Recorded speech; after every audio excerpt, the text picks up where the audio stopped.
स्वागत है हमारे चैनल पर। बड़ी खबर आपको बता दें, चाइना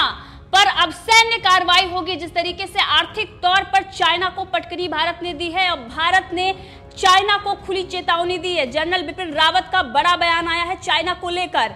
तो भारत और चीन से जिस तरीके से सीमा विवाद चल रहा है, इस विवाद के बीच ही चीफ ऑफ डिफेंस स्टाफ का यह बड़ा बयान आया है। तो इस तनाव के बीच जिस तरीके से जनरल बिपिन रावत ने कहा है कि लद्दाख में सैन्य कार्रवाई पर विचार हो रहा है, इससे पहले यह अहम हो जाता है कि जो मीटिंग हुई थी और उस मीटिंग में जनरल बिपिन रावत के साथ साथ सेना प्रमुख के साथ साथ रक्षा मंत्री और उसमें कई सैन्य अधिकारी मौजूद थे। और उसके बाद ये जनरल बिपिन रावत का बड़ा बयान आया। उन्होंने कहा है कि सैन्य कार्रवाई पर बातचीत हो रही है, यानी कि भारत अब कभी भी चाइना पर चढ़ाई कर सकता है। यानी कि जिस तरीके से चाइना की विस्तारवादी नीति है, अब उसके विस्तारवादी नीति के खात्मे के लिए भारत उसको पलटवार उस पर करेगा। और जिस तरीके से चाइना हर वक्त अगर देखें तो वो सिर्फ और सिर्फ अपनी विस्तारवादी नीति के चलते जो देश हैं जिनसे उनकी सीमाएं लगती हैं और जिनसे नहीं भी लगती हैं, किस तरीके से उनसे उनका विवाद चल रहा है। और सिर्फ वो जो विवाद है उसकी विस्तारवादी नीति की चलते ही है। लेकिन अब उसकी ये नीति उसके ही गले अटकने वाली है, क्योंकि भारत ने अब ये खुले तौर पर कह दिया है कि सैन्य कार्रवाई चाइना पर किया जाएगा। इससे पहले हमने देखा कि गलवान घाटी में जिस तरीके से भारत के सैनिकों ने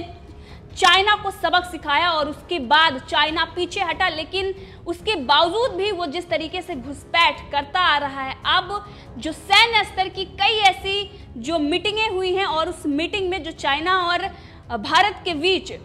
वो सारी फेल हुई हैं, क्योंकि भारत अपनी शर्तों पर कायम है और वो उन शर्तों को मानने के लिए चाइना से कह रहा है। लेकिन चाइना किस तरीके से उससे वो वहां पर मान लेता है, लेकिन दूसरी तरफ जब बात आती है जमीनी स्तर पर यानी कि पीछे हटने के लिए, तो वो पीछे हटता है, लेकिन उसके बाद फिर किस तरीके से वहीं पर आकर बैठ जाता है। और अब इस पर भारत ने पलटवार करने के लिए पूरी तैयारी कर ली। अगर पिछले दिनों में देखें तो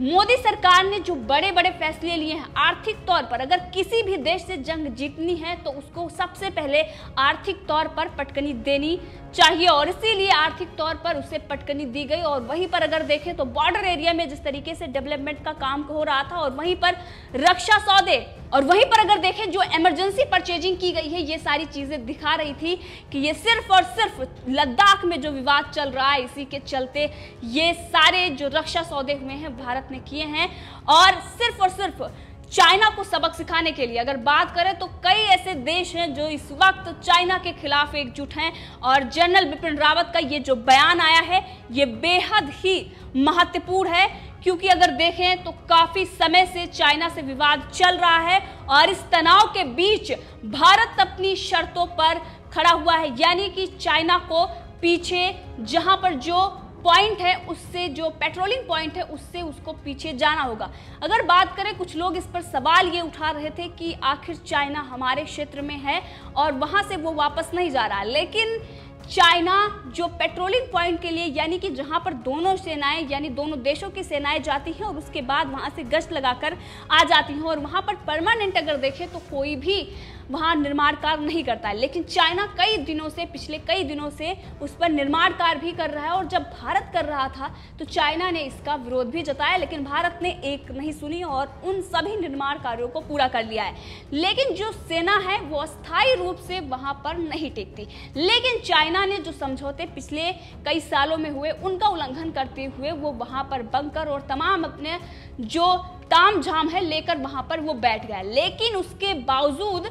जब मीटिंग होती है और आधिकारिक तौर पर वो ये कहता है कि हम यहाँ से हट रहे हैं और वो दिखाता भी है कि वहां से हट रहा है, लेकिन दूसरी तरफ फिर से वो अपनी विस्तारवादी नीति के चलते घुसपैठ करता है और आके वहीं पर बैठ जाता है। अब भारत इसके लिए कड़ा विरोध चाइना का कर रहा है और कई बार चाइना को इस बात के लिए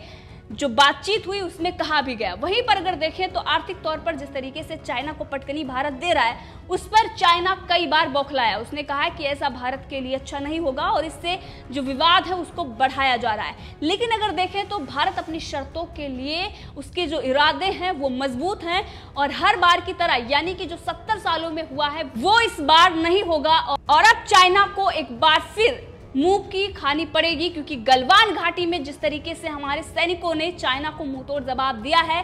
अब भारत सैन्य कार्रवाई के लिए कभी भी कदम उठा सकता है। तो इस तनाव के बीच जनरल बिपिन रावत ने जो बातचीत की उसमें उन्होंने बताया कि जिस तरीके से बातचीत फेल हो रही है और अगर अभी बातचीत फेल होती है तो सैन्य विकल्पों पर भी विचार किया जा रहा है। रक्षा मंत्री राजनाथ सिंह, राष्ट्रीय सुरक्षा सलाहकार अजीत डोभाल और राष्ट्रीय सुरक्षा के जिम्मेदार लोग इस कोशिश के साथ सभी विकल्पों पर विचार कर रहे हैं, ऐसा जनरल बिपिन रावत का कहना है। यानी कि सीडीएस का जो बयान आया है ये बेहद ही महत्वपूर्ण है। उन्होंने कहा है कि पीएलए लद्दाख में पहले जैसी स्थिति में लौट जाए, यानी कि चाइना जिस तरीके से वो जो पॉइंट थे जिस पर पेट्रोलिंग पॉइंट है वहां पर, जहां पर किसी भी देश की सेना नहीं जाती, सिर्फ और पेट्रोलिंग करके और वापस आना, वहां पर जो उसने बंकर बनाए, वहां पर जो इसने अपना अस्थाई जो डेरा डाला है वहां से उसको हटना होगा। इस पर भी जनरल बिपिन रावत ने कहा है और उन्होंने कहा है कि हम शांति से विवाद को सुलझाना चाहते हैं, लेकिन चाइना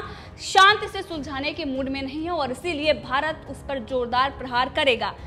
तो सरकार शांतिपूर्ण ढंग से मामला सुलझाना चाहती है। जनरल बिपिन रावत का ये बयान आया है। उन्होंने कहा है कि पूर्वी लद्दाख में सेनाओं की पूरी तैयारी हो चुकी है। एलएसी पर अतिक्रमण अलग अलग नजरिए की वजह से होता है। रक्षा सेवाओं का काम निगरानी रखना है और ऐसे अतिक्रमण को घुसपैठ में तब्दील होने से रोकना है। यानी कि जो अतिक्रमण चाइना करता आ रहा है उस पर भी उन्होंने बड़ा जवाब दिया है। उन्होंने कहा है कि जो ये अतिक्रमण होता है उससे घुसपैठ में उसको तब्दील न होने से सेना जो रक्षा सेवाएं हैं उनकी जिम्मेदारी बनती है और इसीलिए अब इस पर विचार किया जा रहा है और जल्द ही सेना कार्रवाई करेगी चाइना पर। वहीं पर जनरल बिपिन रावत ने कहा है कि सरकार चाहती है कि शांतिपूर्ण तरीके से मामले सुलझाए जाएं। अगर एलएसी पर पूर्व स्थिति बहाल करने की कोशिश सफल नहीं होती है तो सैन्य कार्रवाई के लिए रक्षा सेवाएं हमेशा तैयार रहती हैं। और आपको बता दें कि 3 साल पहले जब डोकलाम में चाइना ने ध्वस्त दिखाने की कोशिश की थी और उसके बाद उसे मुंहतोड़ जवाब मिला था, उस वक्त जनरल बिपिन रावत सेना के प्रमुख थे। उन्होंने खुफिया एजेंसियों के बीच तालमेल की कमी की बात सिरे से खारिज की थी और जनरल बिपिन रावत ने कहा था कि भारत की इतनी लंबी सीमा है कि उसकी लगातार निगरानी करने की जरूरत पड़ती है। उन्होंने कहा कि मल्टी एजेंसी सेंटर की रोज मीटिंग हो रही है, एक दूसरे को लद्दाख पर अन्य जगहों की जानकारी दी जा रही है। और इस वक्त अगर बात करें तो मोदी सरकार इस बात पर खास ध्यान दे रही है। अगर बॉर्डर एरिया में निगरानी की बात हो या फिर इंफ्रास्ट्रक्चर डेवलप करने की बात हो या फिर रक्षा सौदों की बात हो, उसमें किस तरीके से कांग्रेसी इस पर सवाल भी उठा रहे हैं। कुछ दिन पहले ही राहुल गांधी ने राफेल का मुद्दा उठाया था, क्योंकि चाइना पाकिस्तान से ज्यादा दिक्कत अगर किसी को हो रही है तो वो विपक्ष है, क्योंकि उसको लगता है कि जिस तरीके से मोदी सरकार काम कर रही है कहीं ना कहीं ये उनकी नाकामी को दर्शा रहा है।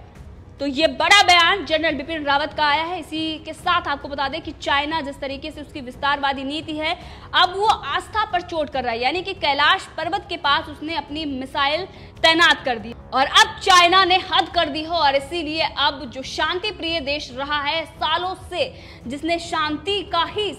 पाठ पूरी दुनिया को पढ़ाया है, अब वो सैन्य कार्रवाई करने के लिए पूरी तरीके से तैयार है। यानी कि भारत अब जो चाइना की विस्तारवादी नीति और जिस तरीके से वो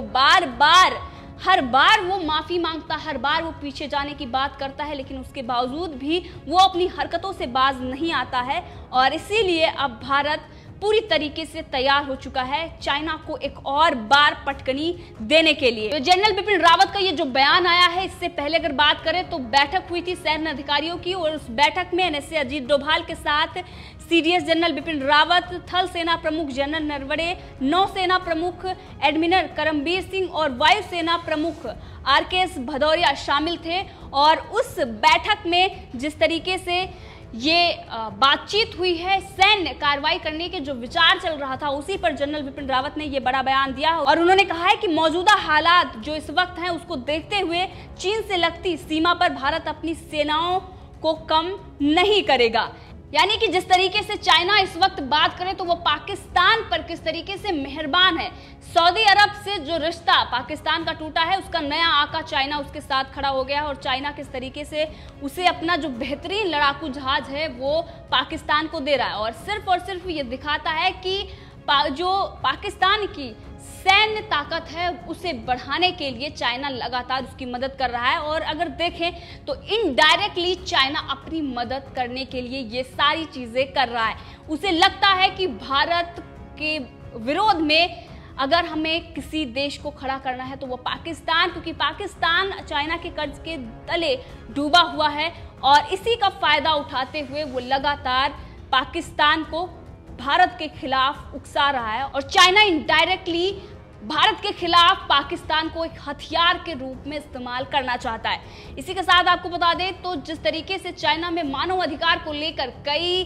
सालों से जो आवाजें उठती हैं उसको किस तरीके से दबा दिया जाता है और मानव अधिकार के एक कार्यकर्ता ने कम्युनिस्ट पार्टी यानी कि ड्रैगन के जो उसके काले कारनामे हैं उसका भी उन्होंने खुलासा किया है और उन्होंने बताया है कि किस तरीके से चाइना उसके अंदर जो मानव अधिकार कार्यकर्ता है उनका जो अपहरण करता है। इस पर टेंग बियानो एक मानव अधिकार कार्यकर्ता है, उन्होंने बताया कि चीन ने मेरा अपहरण कर दिया और गायब कर दिया और प्रताड़ित किया। यहाँ तक कि शी जिनपिंग की सरकार ने इंटरनेट, विश्वविद्यालय और नागरिक समाज पर व्यापक नियंत्रण में अपना नियंत्रण मजबूत कर लिया है। झिंजियांग में 21वीं सदी के सबसे खराब मानवीय आपदा का नेतृत्व करने के लिए कम से कम 20 लाख विगर मुसलमानों और अन्य तुर्क मुसलमानों को हिरासत में लिया गया है। तो चाइना में जिस तरीके से उनके ही जो